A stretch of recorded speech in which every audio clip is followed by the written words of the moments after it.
유튜브 친구들 안녕하세요. 일주일도 잘 지냈죠? 네, 전사님과 선생님들도 잘 지내고 있어요. 우리 친구들 요즘에 학교 다니죠? 학교에서 만나는 친구 중에 혹시 내가 싫어하는 친구가 있나요? 아니면 나를 싫어하는 친구가 있나요? 또 동생이 미울 때가 있어요. 아니면 형이 미울 때가 있어요. 오빠도 미울 때가 있고, 그럴 때 우리 친구들은 어떻게 해요? 나를 싫어하는 친구, 아니면 내가 싫어하는 친구를 무시하나요? 아니면 그 친구와 말로 싸울 때도 있나요?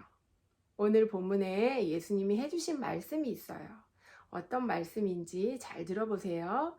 그럼 오늘도 남보라 선생님 따라서 3월 요절 읽고 시작할게요. 암송 유절 외울 거예요. 선생님이 빠르게 한번 읽고 천천히 다시 읽을 때 따라해 주세요. 새 계명을 너희에게 주노니 서로 사랑하라. 내가 너희를 사랑한 것 같이 너희도 서로 사랑하라. 요한복음 13장 34절 말씀. 천천히 할게요. 따라해 주세요. 새 계명을 너희에게 주노니 서로 사랑하라. 내가 너희를 사랑한 것 같이 너희도 서로 사랑하라. 요한복음 13장 34절 말씀. 아멘. This time I'm gonna speak English. I'm gonna speak quickly first and then slow down after, so you guys can follow me. The command I give you, love one another. As I have loved you, you must love one another. John chapter 13, verse 34. This time I'm gonna slow down so you guys can repeat after me. The command I give you, love one another. As I have loved you, so you must love one another. John chapter 13, verse 34. Amen. 오늘의 본문 따라하세요. 그러나 너희 믿는 자에게 내가 이르노니 너희 원수를 사랑하며 너희를 미워하는 자를 선대하며. 누가복음 6장 27절 말씀. 아멘. 오늘의 제목도 따라하세요. 예수님처럼 원수를 사랑해요. 우리 친구들, 지난주에 예수님이 산 위에서 해주신 말씀 중에 마태복음에 나오는 8가지 복에 대해 들었는데, 마태복음은 예수님의 제자 중에 마태라는 사람이 기록한 책이에요. 오늘은 그때 예수님 말씀을 같이 들었던 누가라는 제자가 쓴 누가복음에 나오는 말씀을 들을 거예요. 마태는 예수님의 입을 집중해서 봤기 때문에 마태복음에 예수님이 입을 열어 말씀하셨다고 적었는데, 누가는 예수님이 눈을 들어 제자들을 보시고 말씀하셨다고 누가복음에 적고 있어요. 이처럼 제자들은 예수님이 말씀하실 때 예수님을 집중해서 보며 예수님의 말씀을 잘 들었어요. 우리 친구들도 제자들처럼 집중해서 하나님 말씀을 잘 들으면 좋을 것 같아요. 오늘 본문인 누가복음에는 지난주에 배웠던 8가지 복보다 더 간단하게 나와 있어요. 가난한 자는 복이 있나니 하나님 나라가 너희 것임이요. 지금 줄인 자는 복이 있나니 너희가 배부름을 얻을 것임이요. 지금 우는 자는 복이 있나니 너희가 웃을 것임이요.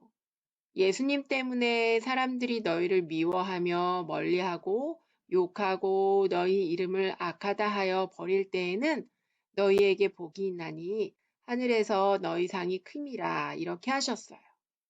우리가 지금 사는 세상은 길게 살아봐야 90년, 100년이지만 죽은 후에는 영원히 산다고 지난주에 배웠어요. 지난주에 이어 예수님이 우리가 이 세상을 살 때 어떻게 살아야 하는지 말씀해 주셨어요. 너희 원수를 사랑하며 너희를 미워하는 자에게 친절히 대하고 너희를 저주하는 자를 위하여 축복하며 너희를 기분 나쁘게 하는 자를 위하여 기도해 주라고 하셨어요. 원수는 쉬운 말로 적, 영어로는 enemy라고 하는데 집안끼리 원수가 될 수도 있고 친구끼리 싸워서 원수가 될 수도 있어요. 원수는 미운 사람이나 나를 싫어하는 사람, 자기 편이 아닌 사람을 원수라고 해요. 예수님은 그 원수까지도 사랑하라고 하신 거예요. 그런 사람을 축복하기 위하여 기도해 주라고 하셨는데, 나를 미워하고 싫어하고 욕하는 사람을 위해 기도하는 게 쉬운 일은 아니에요. 또, 이 뺨을 때리는 자에게 저 뺨도 때리라고 대주라고 하셨는데, 그렇게 하기 쉬울까요? 뺨 맞아 기분 나쁜데 화도 내지 말고 다른 쪽 뺨도 때리라고 하며 사랑하라고 하셨고, 또 겉옷을 빼앗는 자에게 속옷까지 주라고 하셨어요. 우리가 가진 것을 달라고 하는 자에게 우리의 것을 주고 그런 후에 준 것을 다시 내놓으라고 하지 말라고 하셨어요. 또 남에게 받고 싶은 대로 남에게 잘 해주라고 하셨어요. 예수님이 오늘 해주신 말씀대로 하는 게 바보 같아 보일 수 있어요. 하지만 예수님은 우리가 손해를 보더라도 예수님의 사랑으로 이웃을 원수를 사랑하길 원하세요. 예수님이 말씀하시길 우리에게 잘하는 사람을 사랑하면 칭찬받을 일이 없다고 하셨어요. 왜냐하면 나쁜 사람들도 자기에게 잘하는 사람은 사랑하거든요. 또 우리가 우리에게 친절한 사람에게 잘하는 것도 하늘에서 상이 없어요. 왜냐하면 나쁜 사람들도 자기한테 친절하게 하면 아무리 나쁜 사람이라도 친절하게 대하게 되거든요. 그리고 친구가 돈을 빌려달라고 할 때 받을 생각을 하고 꾸어주면 칭찬받을 일이 아니라고 하시며 나쁜 사람들도 받을 생각을 하고 돈을 꿔준다고 하셨어요. 그래서 예수님을 믿는 우리는 세상 사람들과 달라야 하는데 어떻게 달라야 하는지 35절에서 말씀해 주고 계세요. 오직 너희는 원수를 사랑하고 좋게 대하며 되돌려 받을 생각을 하지 말고 꾸어주어라. 그러면 너희의 상이 클 것이고 가장 높으신 분의 아들이 될 것이다. 이는 하나님께서는 은혜를 모르는 사람과 악한 사람에게도 자비로우시기 때문이다. 너희 아버지의 자비로우심 같이 너희도 자비로운 자가 되라. 이렇게 말씀하셨어요. 우리가 원수를 사랑하고 나쁜 사람, 악한 사람도 사랑하면 하늘에서 우리가 받을 상이 크다고 하셨어요. 그리고 하나님이 우리도 사랑하시지만 악인도 사랑하셔서 이 세상의 모든 자연을 똑같이 누리게 하셨어요. 마태복음 5장 45절에 이런 말씀이 있어요. 하나님이 그 해를 나쁜 사람과 착한 사람에게 비추게 하시며 비를 의로운 자와 불의한 자에게 내리우심이니라.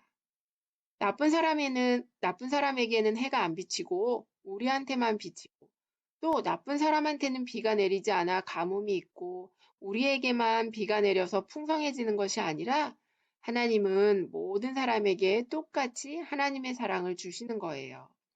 그래서 우리도 착한 사람뿐 아니라 나쁜 사람도 예수님의 사랑으로 사랑하면 우리를 보고 하나님의 자녀인 것을 모두가 알게 되는 거예요. 또 37절에 다른 사람을 비판하지 말라고 하셨어요. 다른 사람을 비판하면 우리도 비판을 받게 된다고 하셨어요.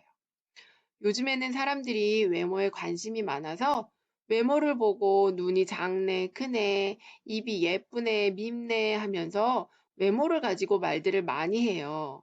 우리가 어떤 친구의 외모를 보고 얼굴이 못생겼네, 다리가 짧네, 이렇게 얘기하면 다른 사람들도 우리의 외모를 가지고 못생겼다는 둥, 뚱뚱하다는 둥 하며 그대로 우리에게 돌아온다는 사실을 알아야 해요. 하나님은 외모를 보지 않으시고 중심을 보신다는 것을 다윗을 통해 배웠잖아요. 우리가 하나님의 자녀이기 때문에 하나님처럼 겉모습을 보고 친구를 판단하지 말고 속사람, 즉 친구의 마음을 볼 줄 알아서 마음이 예쁘고 착한 친구를 알아보면 좋을 것 같아요. 얼굴이 예쁘다고 친구하고 얼굴이 못생겼다고 같이 안 놀면 안 되는 거예요. 또 예수님이 말씀하시길 우리 것을 다른 사람에게 주라고 하셨어요. 그러면 하나님이 우리에게 갚아주시는데 어떻게 주시냐면 후히 되어 누르고 흔들어 넘치도록 하여 우리에게 안겨주신다고 하셨어요. 어려운 친구에게 내가 먹을 빵을 반쪽 나눠주면 하나님은 더 많은 것으로 채워주시는 분이세요. 세상 사람들은 돈을 빌려주면 꼭 받아야 하고 내가 10을 주면 그 사람도 나에게 10을 줘야 한다고 생각해요. 하지만 예수님을 믿는 우리는 세상 사람들과 다른 삶을 살아야 해요. 나의 것을 빌려달라고 하면 받을 생각을 하지 말고 필요한 친구에게 줄 때 하나님이 더 많이 채워주시는 것을 경험하면 좋겠어요. 우리가 받을 생각하지 않고 주기만 할 때 세상 사람들이 보기에 바보 같을 수 있어요. 하지만 내가 손해보는 것 같아도 하나님이 다 갚아주신다는 것을 기억하면 좋겠어요. 그리고 무엇보다 오늘 중요한 말씀은 예수님이 말씀하신 원수까지도 사랑하라는 거예요. 나를 싫어하는 친구가 있으면 대부분의 사람들은 자기도 그 친구를 싫어하게 되어 있어요. 하지만 오늘 예수님은 나를 싫어하는 사람을 사랑하고 위해서 축복하고 기도해 주라고 하세요. 물론 그렇게 하는 게 쉬운 일은 아니에요. 하지만 예수님의 사랑을 가지고 우리도 원수를 사랑해야 하는 거예요. 예수님이 십자가에 못 박혀 돌아가시면서 예수님을 십자가에 못 박은 사람들을 위해 기도하셨어요. 그 사람들은 자신들이 죄 짓는 것인 줄 모른다고 하시며 그들을 용서해 달라고 기도하신 거예요. 또 스데반 집사님도 자신을 돌로 치는 사람들을 위해 죽어가면서 기도하셨어요. 그 사람들의 죄를 그 사람들에게 돌리지 말고 용서해 달라고 하신 거예요. 예수님과 스데반 집사님 모두 원수를 사랑하는 모습을 보여주셨어요. 그래서 우리도 친구들이나 동생, 오빠나 형이 미울 때 예수님이 십자가에 못 박히시면서도 그들을 위해 기도하셨던 것을 생각하고 또 스데반 집사님이 돌에 맞으면서 그들을 위해 기도했던 것을 기억해야 해요. 예수님이 원수까지도 사랑하신 것처럼 우리도 미워지는 친구나 우리를 미워하는 친구를 예수님의 사랑으로 사랑해야 해요. 우리에게 잘하는 사람만 사랑하고 우리에게 나쁘게 하는 친구는 미워하면 예수님 모르는 사람과 똑같은 사람이 되는 거예요. 우리는 세상 사람들과 달라야 해요. 하지만 우리의 힘으로 미운 사람을 사랑할 수 없어요. 우리 안에 계신 성령님으로 인해 우리가 미운 사람을 사랑할 수 있게 되는 거예요. 오늘 우리가 원수를 사랑해야 하는 이유는 우리가 3월에 외우고 있는 요절처럼 예수님이 우리에게 새 계명을 주셨기 때문이에요. 예수님이 십자가에 죽으시면서까지 우리를 사랑하신 것처럼 우리도 서로 목숨 주며 사랑해야 하고 원수를 사랑하는 우리의 모습을 통해 세상 사람들이 우리가 하나님의 자녀라는 것을 알게 되는 거예요. 친구가 놀리고 때린다고 똑같이 때리고 싸우면 안 되고 예수님을 모르는 친구와 똑같아지는 거니까 우리에게 나쁘게 하는 사람을 용서하고 그 친구를 위해 기도하고 축복해야 되는 거예요. 그럴 때 하나님이 우리를 사랑해 주시고 기뻐하시고 우리의 상이 하늘에 쌓이게 되는 거예요. 앞으로 살면서 미워지는 사람이 생길 때 얼른 우리 안에 계신 성령님께 도와달라고 사랑할 수 있는 마음을 달라고 기도하면 예수님이 우리를 위해 십자가에 죽으시면서까지 우리를 사랑하신 그 사랑이 알아지고 예수님의 사랑으로 미워지는 친구를 사랑할 수 있게 되는 거예요. 그렇게 되기를 축복합니다. 기도하고 마칠게요. 사랑의 하나님 아버지 감사합니다. 오늘은 예수님께서 원수도 사랑하라고 하시면서 우리를 욕하는 사람을 축복하고 우리에게 나쁘게 하는 사람을 위해 기도하라고 해주신 말씀에 대해 들었어요. 우리가 예수님의 사랑으로 우리를 미워하는 친구를 사랑하게 해주시고 우리의 힘으로는 미워지는 친구를 사랑할 수 없다는 것을 깨닫고 늘 성령님의 도우심을 구하는 우리 모두가 되게 해주세요. 감사드리며 예수님의 이름으로 기도드립니다. 아멘.